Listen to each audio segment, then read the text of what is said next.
Monsieur le ministre, la Haute-Maurienne est fortement impactée depuis dimanche par l'éboulement rocheux qui bloque la départementale 1006, l'autoroute A43 et l'axe international ferroviaire entre Paris et Rome. Après avoir annoncé à 2 reprises une visite ministérielle au plus près des collectivités locales concernées, nous avons appris ce matin que la réunion principale aura lieu à Chambéry, à plus de 1100 km, et la réunion avec les élus est prévue à Saint-Jean-de-Maurienne, à plus de 30 km d'ici. De même, seulement quelques élus ont été invités à la réunion à Saint-Jean-de-Maurienne. Nous ne répondrons pas à l'invitation cet après-midi. En tant que maire, comme un capitaine, nous resterons sur notre bateau. Soi-disant, les raisons, c'est qu'il est trop difficile pour les représentants des différents services de l'État de venir en Haute-Maurienne.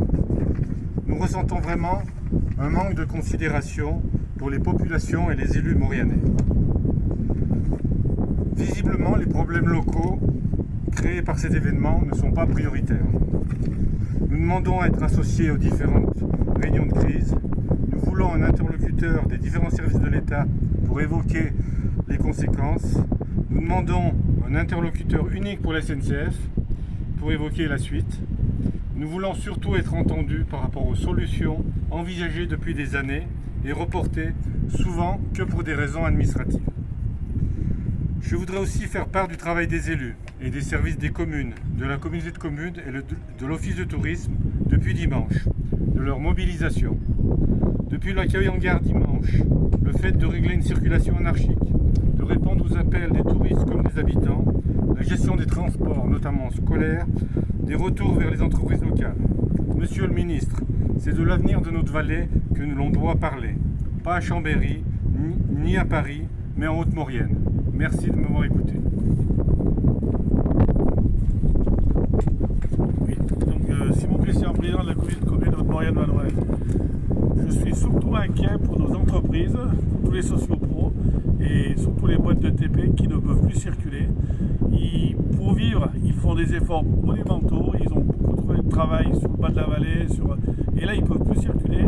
Si ça continue, si l'autoroute peut ouvrir, on va peut-être sauver les meubles, mais si jamais ça dure vraiment longtemps, je pense que beaucoup de sociétés vont arrêter, et déjà qu'ils font beaucoup d'efforts pour vivre dans un endroit qui est compliqué pour travailler. Il serait bien qu'on prenne tout ça en compte et qu'on se rende compte que c'est vraiment compliqué et qu'il faut que l'État nous aide vraiment. Stéphane Boyer, maire d'Aussois, par rapport à la non-visite ou à la non-venue du ministre, je ne comprends pas. Lorsque la maison brûle, si les pompiers vont chez le voisin, ça ne sert à rien. Il faut absolument que le ministre, l'État prenne en compte la catastrophe qui vient de nous tomber et puis qu'on puisse travailler à l'avenir. Le ministre le maire disait ce midi stop aux arnaques. Je répondrai stop au manque de considération. Allez. François Chemin, maire de Fourneau et conseiller régional Auvergne-Rhône-Alpes. Moi, je tiens à dire clairement que le territoire de la Haute-Maurienne-Vanoise est dans l'œil du cyclone. Nous accueillons depuis plus d'une dizaine d'années un chantier géant, majeur en Europe, qui est le chantier du Lyon-Turin. Qu'on soit pour, qu'on soit contre, peu importe, c'est un fait. Aujourd'hui, on subit diverses conséquences de ce chantier, divers avantages aussi, mais on a quand même l'impression, nous les élus de la République, les élus municipaux, d'être tout seuls devant l'ouvrage, de jamais trop aider, seconder. Et les derniers exemples qu'on a, c'est sur par exemple le logement des salariés de ce chantier géant. Vous direz on est un peu loin du sujet, mais non, parce qu'aujourd'hui on a un autre sujet qui se greffe à ce chantier géant.